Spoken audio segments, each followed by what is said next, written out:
Hello, everyone. Welcome to Ruminate This with Agrarian Solutions. Join us as we explore ruminant nutrition and the impact of mycotoxins. Here, we challenge your curiosity and explore new industry insights and research to optimize your herd's health and performance.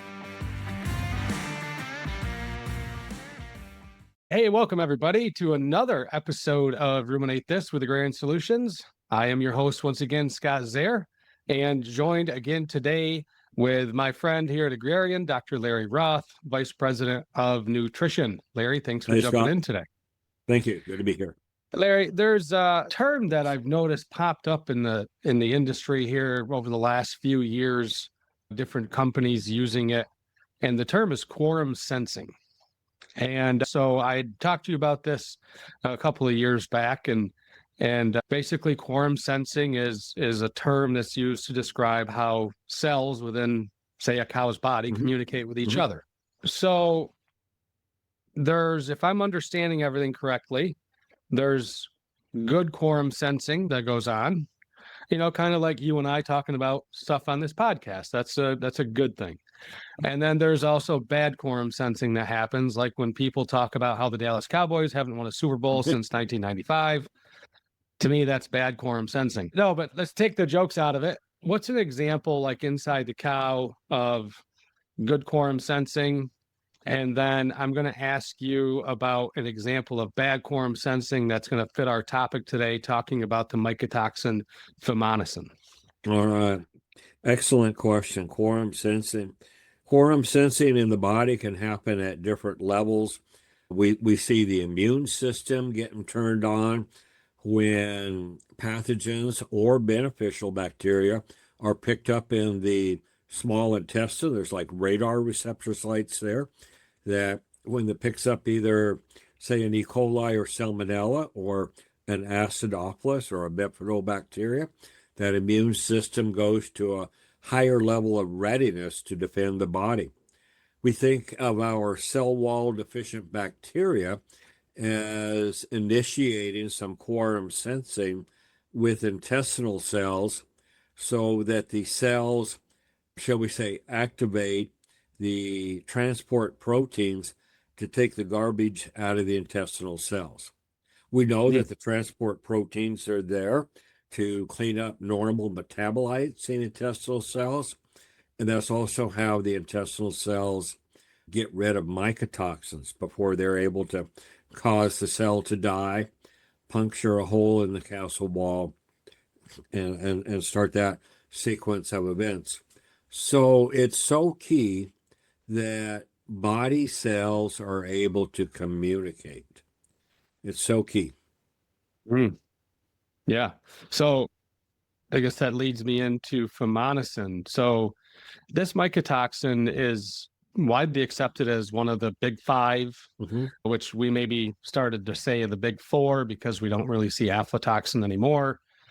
But yet it seems like fumonisin doesn't come up on our assays that often, albeit the last 18 months, especially in the Eastern Seaboard here. I'm thinking like Virginia, North Carolina, parts of Pennsylvania, Maryland. We've seen a rise in fumonisin. So even though it's one of the big five, it doesn't seem like we maybe know a lot about it when we're in the field. People, or the people that we interact with, don't know a lot about it. It's just one of these other mycotoxins other than DON or zearalenone. What is it about fumonisin that makes it so dangerous to the cow? Well, let me, Scott, before I answer that question, let me broaden that geographical area. We quite often are picking up fumonisin in corn silage and corn grain samples out of Texas, Oklahoma, and Kansas. So we think of fumonisin as being, I'm going to say, a little bit more of a warm weather mycotoxin. So the states you were mentioning before had a hurricane come through, and we saw higher levels of fumonisin there. So we do see it certain parts of the country. Now, why is fumonisin so dangerous to the cow or any animal for that matter? Well, it stops communication between the cells. We talked about how cells are communicating, be it from an immune standpoint, communicates from an energetic standpoint. And it's just like us. Cellular communications were to stop, where would we be? Not in a good spot. And so that's kind of what fumonisin does. It stops cells from communicating. Both Well, Larry, there's a big lesson there to be learned. I'm going to stop right there because this is applicable to all life. When communication stops, it's never good. Absolutely. So it's just a personal note thing to people that are listening. Communication is the key. Yep. So there you go. I didn't mean to cut you off, Larry, but go ahead. So we think of cells communicating so often it's nerve action, but it's also immune action when pathogens, different toxins, different metabolites are picked up. The immune system goes to a higher level of readiness. So we can think of fumonisin comes in and tries to cut off the communication between cells, take down the cellular towers, take down the satellites, if we want to think of it from that standpoint. And so when the body is not able to communicate between the different parts, we see the liver, it loses some of its antioxidant capability. And we see the immune system is not as strong and active as what it could be. So consequently, we have more pathogens, more metabolites that are circulating through the body, creating more of the oxidative species. Liver isn't able to handle those, and we see cell death in different places. We can see more of the leaky gut because, again, cells at the intestinal level aren't communicating from an immune standpoint to protect themselves, and we lose control of our castle wall. Interestingly, we see this come into play also in the lungs. So lungs are central. We can go without water for a long period of time, relatively, but we can't go without oxygen.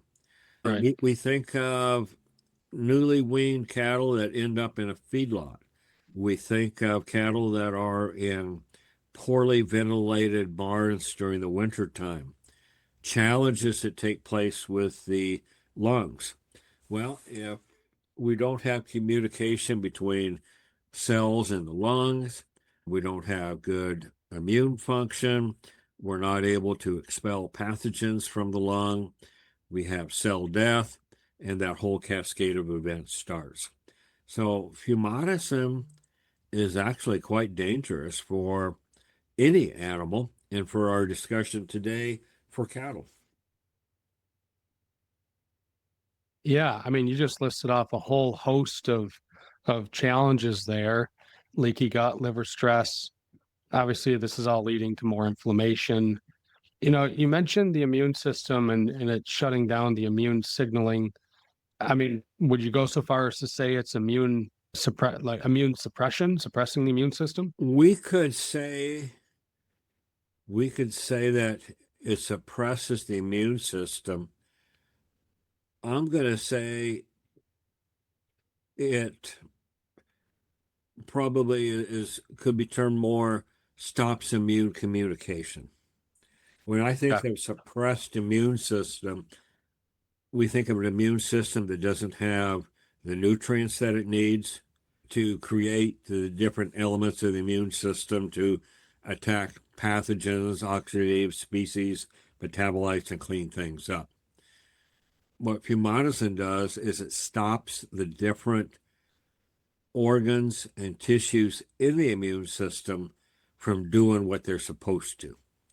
So you could say immune suppression, but I think going back to where our conversation started, fumonisin stops immune communication. I mean, Really, as you start to get into this, Scott, it is so amazing how the body, be it our body or the cow's body, is designed for all of these different parts of the body to communicate. But if those different parts, digestive tract, lungs, liver, immune tissues, lose that ability to communicate, things are literally dead in the water. No, we talked about the cascade effect with zearalenone on a previous episode, where we think of the direct influence being the estrogenic effect directly impacting repro, but there's a lot of other issues. Where maybe a little bit of a distinction here with Fumonisin isn't so much that it's like zearalenone, where it's one direct impact on one region predominantly, and then everything else. This is like 100% affecting all functions within inside that animal, which could lead to, honestly, a bigger cascade effect if you think of it that way. Yeah, I think that'd be a good way to think about it. Exactly. So when we get into a herd of cows, and again, things don't make sense, inconsistent manure, inconsistent milk production, inconsistent respiratory health, inconsistent repro, just go on down the list. We've kind of got to come back to looking at fumonisin and what might be the levels of fumonisin. So I know we're here today to talk about fumonisin, but again, I just want to remind our listeners the importance of testing for mycotoxins, surveilling what's out there for mycotoxin contamination so that we are prepared to put some kind of protection system into play for our animals. Yeah, I mean, exactly right, Dr. Roth. And I'll just remind everybody again, if you would like to take advantage of our complimentary mycotoxin sampling program, reach out, email us podcast@agrsol.com, and we will get in touch with you on that. So walk us through, Larry. I think this is really interesting how Fumonisin is disrupting the cell communication. So walk us through the timeline, if you would, Larry. The first things that are affected. So a cow consumes feed that's contaminated with Fumonisin, right? So it goes down, it hits the rumen, and now this is when the cascade starts. But maybe just think about that Fumonisin as it works its way through the body, or that TMR as it works its way through the body, and just kind of go through the different areas of the cow that are going to be affected. Because if you're saying the whole animal can be affected, I mean, that's really what we're saying. But yeah, let's walk us through that.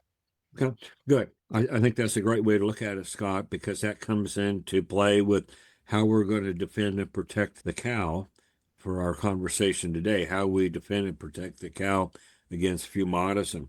So we think of the primary site where fumonisin starts attacking the cow as being the small intestine.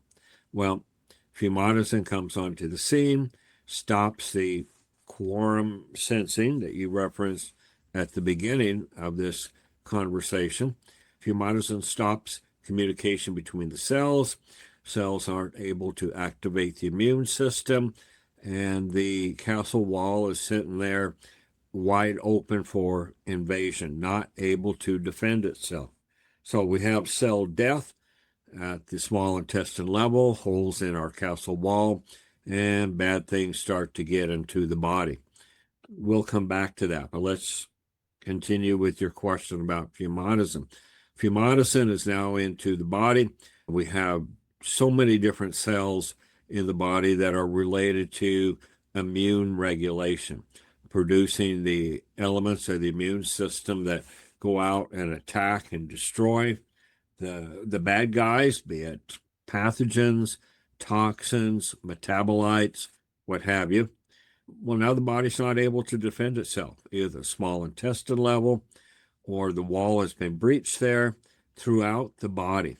So bad stuff, a scientific term for you, is going all through the body, not able to defend itself. Now we end up with the fumonisin reaching to the liver. Well, the liver does so much for simple nutrient metabolism, does so much for breaking down these oxidative species that are breaking down membranes and causing so much damage and havoc throughout the body. But the liver cells aren't able to communicate amongst themselves to make all of this happen because fumonisin is there and stopping this communication process. We talked earlier about the lungs. So now fumonisin is going through the blood system, affecting immune tissues, affecting the liver, and eventually reaching the lungs, where again, lungs aren't able to clear pathogens and toxins. We have death of lung membrane cells. And I think, Scott, we could say that the lung lining is, again, kind of like the castle wall in the digestive tract. And so now you've got so many bad things happening throughout the whole animal that we may lose the animal. If not just poor performance, may actually lose the animal because communication between cells has been compromised. And so the animal is not able to defend and protect itself adequately. That's tremendous when you think about it in the way you just described it. I recently visited a farm that in the past has had fumonisin present in the diet. And Larry, on the records, when I was looking at the health records, I was just listening to you going through, and I see pretty high incidence of indigestion, pretty high incidence of ketosis, pretty high incidence of pneumonia in the cows, way higher than I should see in a mature herd. It just makes me wonder how much of that is from the fumonisin. So I think that's a great question. Anytime we start seeing these problems show up, especially when they're kind of erratic, we want to start thinking about fumonisin. But then, Scott, we were kind of saying the same thing about zearalenone. So that's where the surveillance program testing for mycotoxins becomes so important. Yep. Let me follow up on that for a moment. The challenge is that the feed ingredients that we have typically used to bind fumonisin are pretty ineffective. Yep. But where DTX concentrate, our cell wall deficient bacteria, are not binders, rather they help the cells to communicate so that mycotoxins can be repelled right there at the intestinal cells. That's how we're going to try to defend against fumonisin. Help the cells to communicate, help maintain the integrity of the small intestine, the castle wall, to keep mycotoxins out right there. Well, Larry, you just brought the human morality side of this full circle in the sense that good communication is always going to beat out bad communication.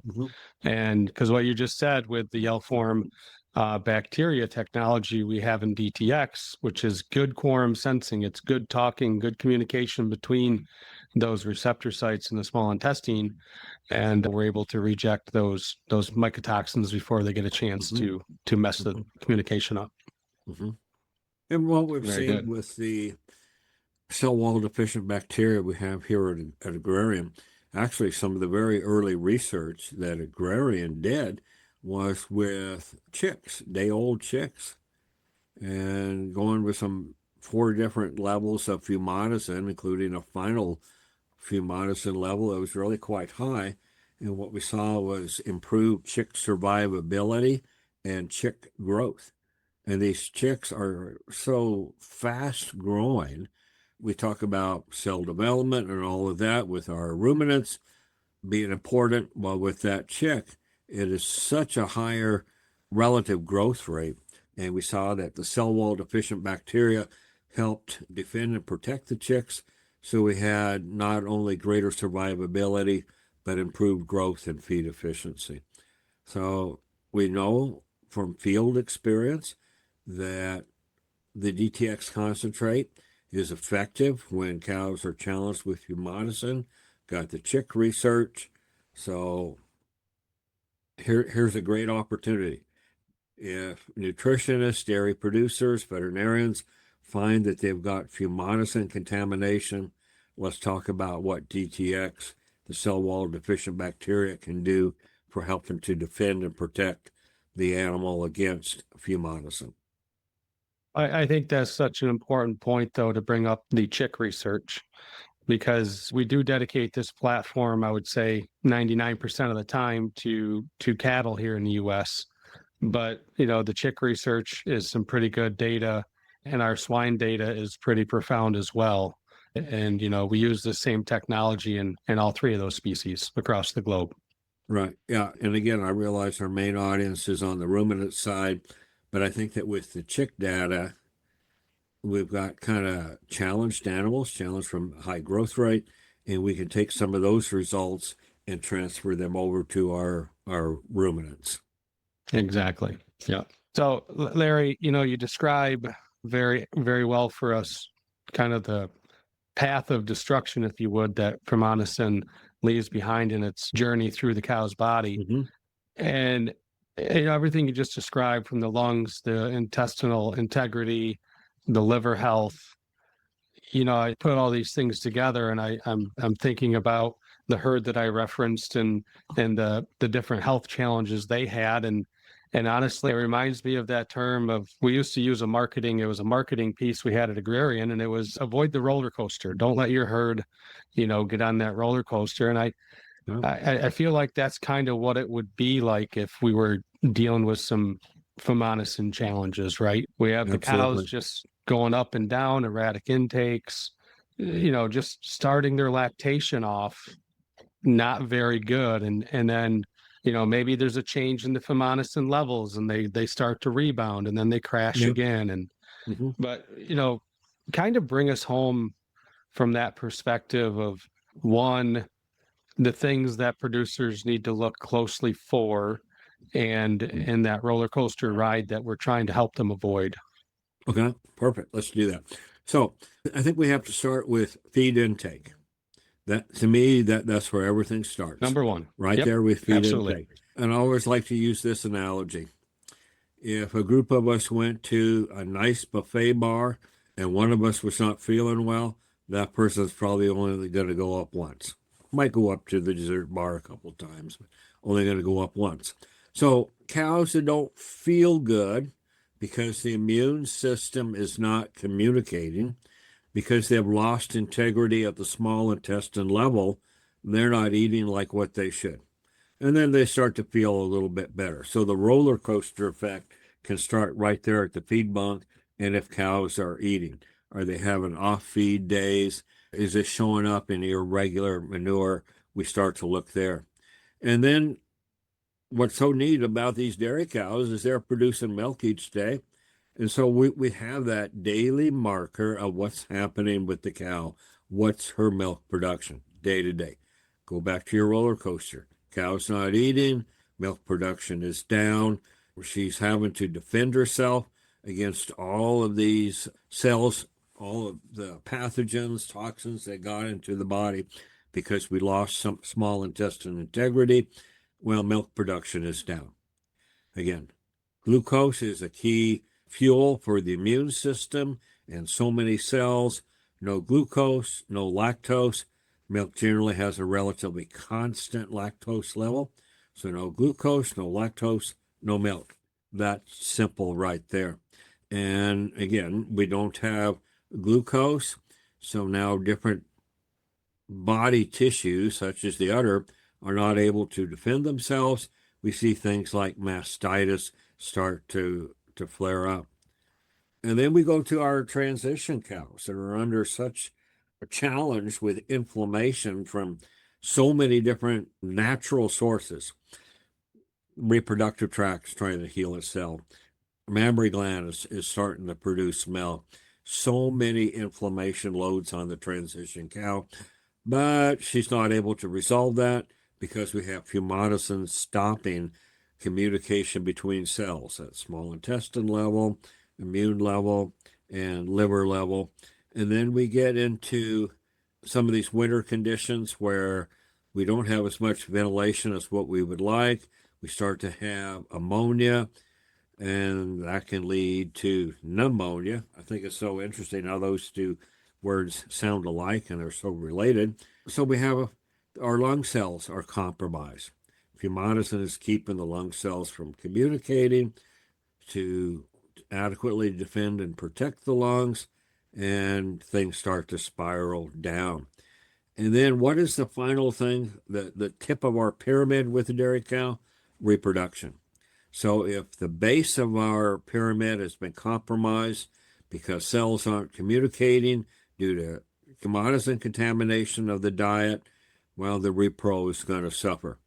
Reproductive cells aren't communicating. Glucose is over here going to fuel the immune system, so we don't have glucose contributing carbons to the rapidly developing follicle cells and later on embryo cells. And again, that spiral downward just accelerates itself. Oh, yeah. I mean, you summed it up well. And again, it's, we all know Repro's the first to go and the last to come back. And it's very much that natural hierarchy of that cow and how she's going to allocate her nutrient pie for the day. Well, I appreciate you very much taking time out of your day today with us, Larry, to go through Fumonisin. I think there's some really good insights here for nutritionists and producers across the country. And, I just think we go back and we talked about Don being the rumen disruptor toxin, and we talk about zearalenone being that, the estrogen imposter. And really what it sounds like is Fumonisin is quite the saboteur toxin in how it disrupts that communication. I think that's a great way to think about that, folks. So, Larry, well, we are going to have you back in the chair again as we're going to dive into, I'm just going to say it, the last of the big four. And that's going to be T2HT2, which I think some people have heard of. I think many people have probably heard of it. Doesn't always pop up a lot, but when it does, we certainly want to be paying attention at what levels and what issues we're seeing from it. Not one to mess around with. Exactly. All right. Well, thank you, Larry. You have yourself a good couple of weeks. We'll talk to you again, and I'll be talking to everybody else soon. All right. Thank you, Scott. Bye. Thank you for listening to Ruminate This with Agrarian Solutions. Look for our next episode in 2 weeks.